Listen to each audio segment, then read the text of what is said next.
안녕하세요. 25년차 크리에이티브 디자이너 디자인 H입니다. 오늘은 목소리로 인사를 드리게 되었네요.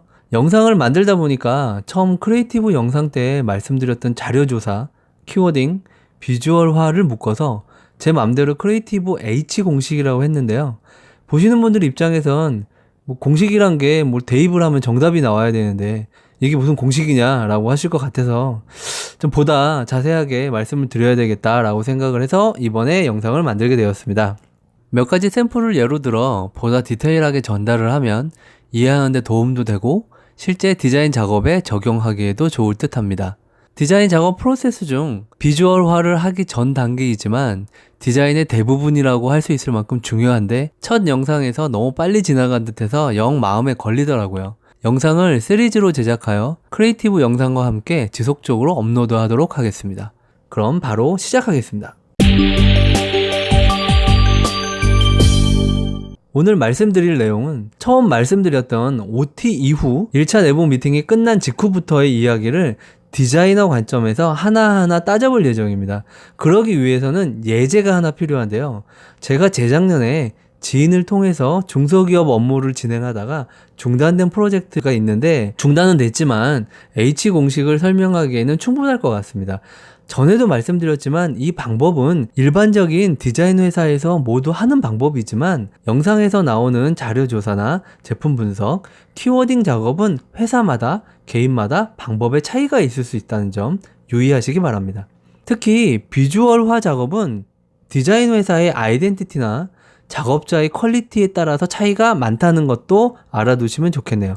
꼭 기억해 주세요. 아는 후배를 통해서 중소벤처회사를 소개받았습니다. 막 시작한 스타트업 회사인데요. 연세가 좀 있으신 대표님, 임원분들, 직원은 따로 없었고요. 제 후배가 마케팅 쪽 담당자로 도와드리고 있었죠. 온라인에서 현재 판매되고 있는 보안경인데요. 간략하게 말씀드리면 블루라이트 차단 49%, 자외선 차단 99% 제품입니다.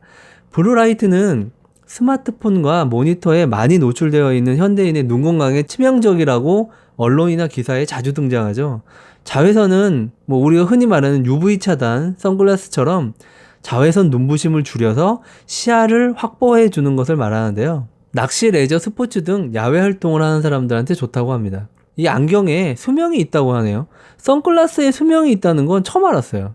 재밌는 건 제품 중에 뽀로로를 연상시키는 제품이 하나 있던데 아이들한테 인기가 좋다고 합니다. 아이디어가 좋았던 것 같습니다. 대부분의 중소기업 대표님들이 그렇듯 제품에 대한 대표님의 신뢰도가 아주 높았고요. 이미 여러 업체에 납품을 하고 있는 상황이었는데 제품명이 판타시아래요. 왜 판타시아? 도대체 너무 안 어울리는 것 같아서 이제 물어보니까 안경을 만드신 분이 뭐 대표님이겠죠?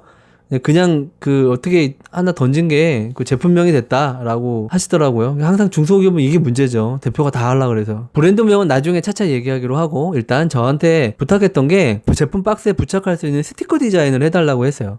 제품은 또 종류가 되게 많아갖고 제품별로 특징 잡아서 이제 키워딩하고 디자인하고 했는데 대표님이 중간에 또 스티커 안 한다고 막 스티커 디자인을 3번이나 해드렸는데 대표님 마음이 자꾸 바뀌어서 결국에 이제 스티커 없이 박스에 실크 프린팅만 해서 납품을 했어요. 정말 힘들게 작업을 했습니다. 박스 납품을 힘들게 하고 난 다음에 그 대표님이 다시 부르시더라고요. 그래서 그 후배랑 같이 미팅을 했는데 그때 얘기했던 이제 제품명에 대한 이야기였어요. 현재 사용하고 있는 판타시아라는 이름이 너무 제품하고 안 어울린다라 그래서 이제 제품명, 네이밍이죠. 이거 바꾸고 브랜드 아이덴티티 BI 작업을 하고 싶다고 하셨어요.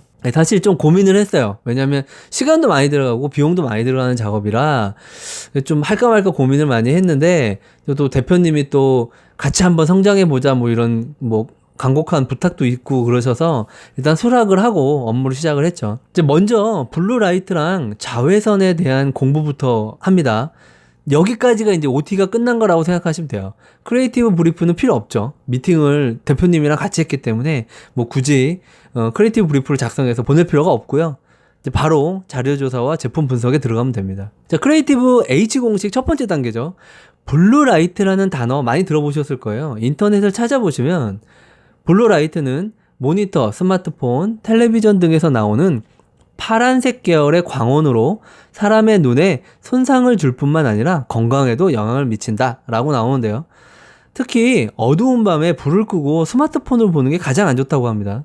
자외선은 가시광선은 사람이 눈으로 보는 빛의 색깔이죠. 빨진호초파남보. 파장이 짧고 X선보다 파장이 긴 전자기파인데 사람이 볼 수 있는 빛 중에 가장 파장이 짧은 보라색, 자색이라고 하죠. 그 색깔의 바깥쪽에 위치해 있기 때문에 자외선이래요. 영어로는 울트라 바이올렛 레이라고 합니다. 흔히 UV라고 하죠. 여름철에 자외선 차단제 많이 바르는데 사실 흐린 날에도 자외선이 많다고 합니다. 자, 이제 앞으로 블루, 파란색, 다음에 UV, 자외선은 우리의 적입니다. 나쁜 것들이니까요. 이제 기본적인 거를 알았으니까 이제 제품에 대해서 알아봐야죠. 제품의 종류가 많지만 OT 자료를 참고를 해서 보면 기능성 제품이 있고요. 어른용, 어린이용, 안경 위에 끼는 클립형이 있고요. 선글라스 제품군 역시 어른용, 어린이용. 그러니까 세트형이 있는데 공통적인 제품 특징은 똑같아요. 블루라이트 49% 차단, 자외선 99% 차단. 공인기관에서 시험을 했다는 성적표도 제품 박스에 같이 부착을 합니다. 그래야 신뢰가 있으니까. 세계 최초의 렌즈 코팅 기술로 경량화에 성공했다. 어린 아이들을 위해서 친환경 플라스틱이죠. ABS 소재로 제작을 했다. 100% 국내 생산을 한다. 저렴한 가격이다. 실제로 이런 종류의 선글라스를 막 찾아봤어요. 많이 외국 것도 있고 우리나라 것도 이제 되게 종류가 많은데 그 선글라스 대비해서 가격이 굉장히 많이 싸더라고요. 물론 디자인은 많이 다르지만 2년의 유효 기간을 둬서 재구매를 할 수 있도록 저렴한 가격 뭐 이런 것들이죠. 이제 먼저 자료만으로 나올 수 있는 단어들을 좀 보면 보호, 차단, 안전, 가벼움, 저가, 친환경, 국내 생산 정도가 될 수 있을 것 같습니다. 블루라이트와 자외선 쪽에서도 단어들이 나올 수 있어요. 근데 이쪽 단어들은 네거티브한 단어들이 대부분일 거거든요. 왜냐하면 제품 특징이 블루라이트와 자외선을 차단하는 거에 가장 큰 목적이기 때문이죠. 결국엔 블루라이트와 자외선은 장점 쪽으로 갈 수 없는 단어들입니다. 좀 더 자료를 찾아봅니다. 현재 판매 중인 타 브랜드와의 차이점은 무엇인지, 가격은 얼마나 차이가 나는지, 디자인은 얼마나 다른지, 판매처나 유통은 어떤 방법으로 하고 있는지, 인터넷이나 책 등을 통해서 자료 조사를 하실 때 국내 자료뿐 아니라 해외 자료도 찾아보시는 게 좋습니다. 물론 영어나 다른 언어기 때문에 좀 어렵겠지만 인터넷 번역 등을 이용해서라도 같이 찾아보시는 게 좋습니다. 시간이 허락된다면 더 많은 자료를 찾을 수 있겠지만 작업에 따라서 그 시간은 천차만별이니까 2, 3일 안에 빨리 끝내는 게 좋죠. 크리에이티브 H 공식 2단계입니다. 제품 브랜드명을 위해서 첫 번째 키워딩이 완성이 됐습니다. 항상 영어와 국문 두 가지로 뽑아봅니다. 이유는 국내에서만 판매하는 게 아닌 경우와 영어 단어가 국문과 달리 한 단어가 여러 가지 뜻을 갖고 있기 때문인데요. 먼저 영문으로는 protect, safety, eye, guard, defend, care of, shield, prevent, easy. 국문은 안전, 눈, 아이, 사랑, 행복, 보호, 시력, 차단, 친환경, 필수품, 국내 생산, 누구나, 싸다, 쉽다입니다. 나중에 브레인스토밍을 하는 과정을 알려드릴 시간이 있으면 또 말씀드릴 텐데 키워딩을 하고 난 다음에 네거티브한 단어들은 다 제외를 합니다. 네거티브라는 게 꼭 나쁜 거를 얘기하는 게 아니에요. 싸다, 저렴하다 이런 단어들은 분명히 제품의 특징이긴 한데 보편적으로 저가의 저퀄리티를 나타내는 뜻이기도 하기 때문에 대표 키워드에서 제외하는 게 좋습니다. 제가 카피라이터와 디자이너들에게 수없이 많이 말하는 게 보편 타당성과 합리적 의심입니다. 이 말들을 인터넷에서 찾아보시고요. 아주 중요한 말이니까 꼭 머릿속에 넣으시기 바랍니다. 이 두 가지 없이 디자인 컨셉 잡으시면 항상 디자인이 산으로 갑니다.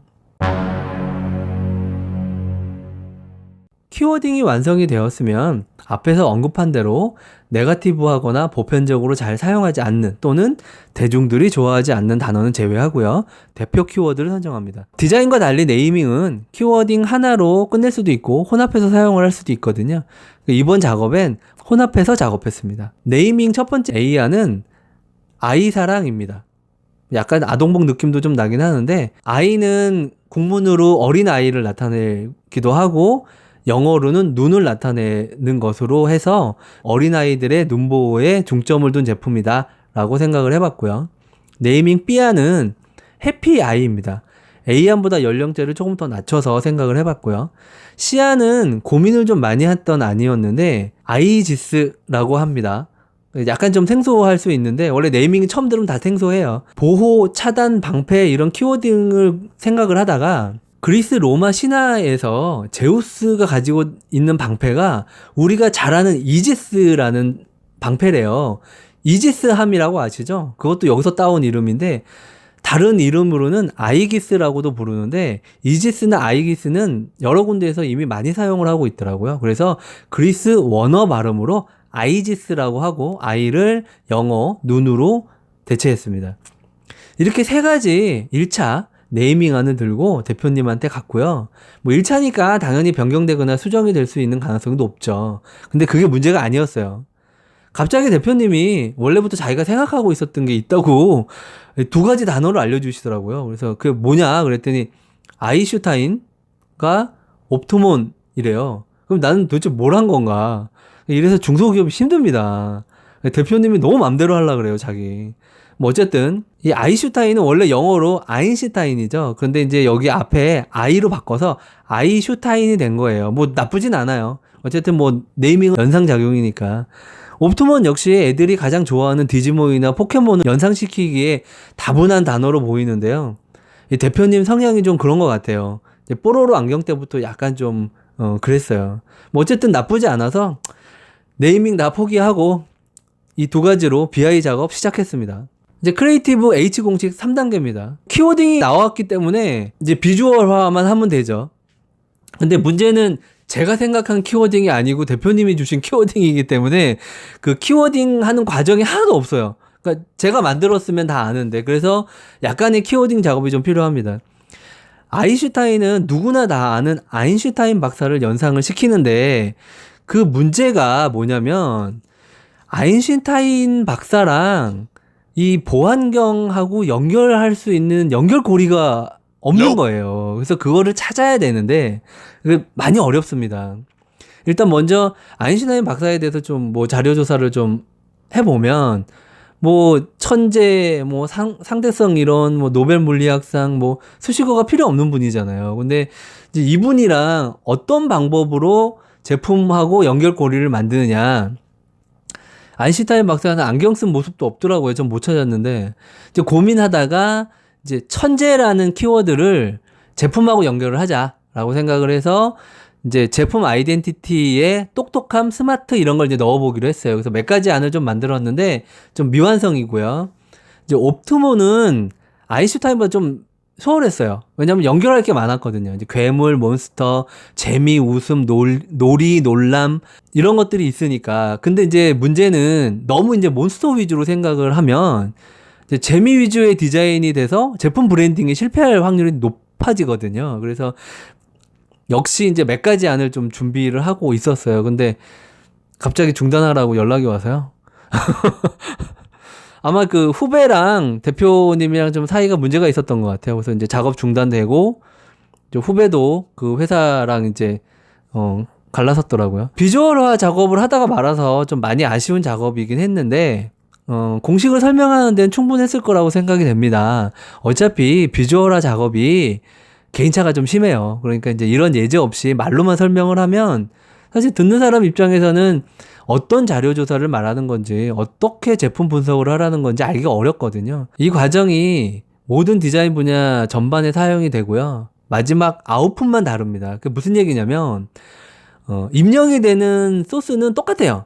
근데 이게 최종적으로 브로셔를 만들 건지 로고를 만들 건지 포스터를 만들 건지 카피를 쓸 건지가 다르다는 거예요. 그래서 공식이라고 해서 바로 대입해서 답을 찾을 수는 없지만 그 과정을 알면 보다 재미있고 쉬운 디자인 작업이 될 거라고 생각합니다. 그럼 다음 영상에서 뵐게요. 끝까지 봐주셔서 정말 감사합니다. 지금까지 크리에이티브 디자이너 디자인 H였습니다.